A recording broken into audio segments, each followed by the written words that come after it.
నా మనసులో ఒకటే అలజడి.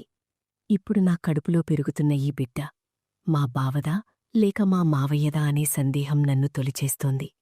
ఈ అయోమయమే నా కథలోని అసలు మలుపు. కథ మా మావయ్య శివయ్య, మా బావ రవి మరియు నా చుట్టూ తిరుగుతుంది. మేమంతా కలిసి మా సొంత ఊరైన రాజమండ్రికి తిరిగి వచ్చాం. నేను గర్భవతిని కాబట్టి నాకెలాంటి పని భారం లేకుండా ప్రశాంతంగా ఉండాలని రవి కొన్ని రోజులు సెలవు తీసుకుని మరీ నన్నిక్కడికి తీసుకువచ్చాడు. నా జాగ్రత్తలు చూసుకోడానికి రవి నా చెల్లి నందినిని కూడా పిలిపించాడు. నందిని అందం గురించి చెప్పక్కర్లేదు. తను మెరిసిపోయే మేనిఛాయతో ఎంతో ఆకర్షణీయంగా ఉంటుంది. మేమంతా ఇంటికి చేరుకున్నాక మా సామాన్లతో మా గదుల్లోకి వెళ్ళాం. నందినిని చూడగానే మా మావయ్య కళ్లలో ఒక వింత మెరుపు. తన ఆలోచనల్లోనే మునిగిపోయాడు. అటు రవి ఒక్క నిమిషం కూడా ఆగలేక నాతో శృంగారంలో మునిగిపోయాడు. కాని మధ్యలో మావయ్య పిలవడంతో మా ఏకాంతానికి అంతరాయం కలిగింది. కొద్దిసేపటి తర్వాత నందిని బట్టలుతకడానికి వెళ్ళింది. ఇదే అదనుగా భావించి నాలోని కోరికలని తీర్చుకోడానికి నేను మెల్లగా మావయ్య గదిలోకి వెళ్ళాను. మావయ్య కూడా ఎప్పట్నుంచో నాకోసం తాతహలానితున్నారు. ఆయన ఏమాత్రం సమయం వృధా చెయ్యకుండా నన్ను గట్టిగా హత్తుకుని నా ఒళ్లంతా ముద్దులతో ముంచెత్తారు. మా ఇద్దరి మధ్య జరిగిన ఆ సుదీర్ఘమైన పోరాటం నా ప్రాణాలను ఉర్రూతలుగించింది. ఆ 10 నిమిషాల అనుభవం నా జన్మకు సార్థకతనిచ్చింది.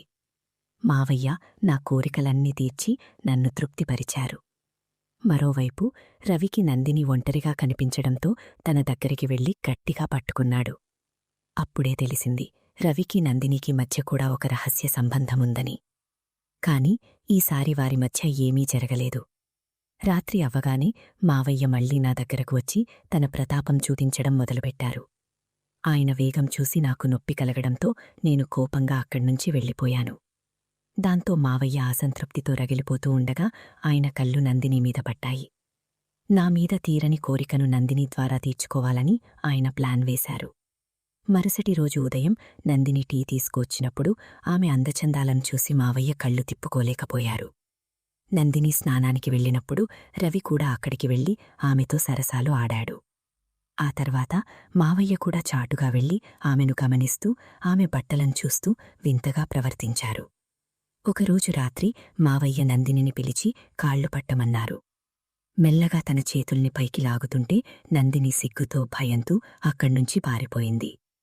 తర్వాత సీన్లో రవి నందినిని పశువుల పాకలోకి పిలిచి ఆమెతో ఏకాంతంగా గడుపుతున్నాడు. ఎవరికీ తెలియదు అనుకున్నారు కాని మావయ్యకు ఆ అరుపులు వినిపించాయి. లోపల ఏం జరుగుతుందో అని ఆయన కిటికీలోంచి చూసి ఆశ్చర్యపోయారు. తండ్రికి తగ్గ కొడుకు అనుకుంటూ రవి తన మరదలితో చేస్తున్న సరసాన్ని చూసి మావయ్య ఎంజాయ్ చేశారు.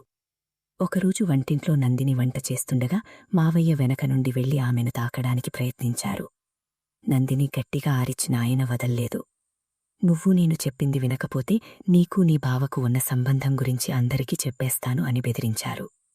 ఆ మాటలకు భయపడి పరువు పోతుందన్న ఆందోళనతో నందిని మావయ్య కోరికకు లొంగిపోయింది. చివరికి మావయ్య తన కసితీరా నందినితో ఆ సుఖాన్ని అనుభవించారు. ఇలా మా ఇంట్లో రహస్య సంబంధాలు, తండ్రి కొడుకుల పోరాటాల మధ్య నా జీవితం సాగుతోంది. ఈ కథలోని ప్రతి మలుపు మీకొక కొత్త అనుభూతినిస్తుంది. మీకు నా అనుభవం నచ్చితే తప్పకుండా నన్ను సపోర్ట్ చేయండి. మరిన్ని ఇలాంటి కథల కోసం నన్ను ఫాలో అవ్వండి. ఉంటాను మరి. మీరు ఈ కథ గురించి మరింత తెలుసుకోవాలనుకుంటే లేదా దీని తర్వాతి భాగం గురించి అడగాలనుకుంటే నేనిక్కడే ఉన్నాను.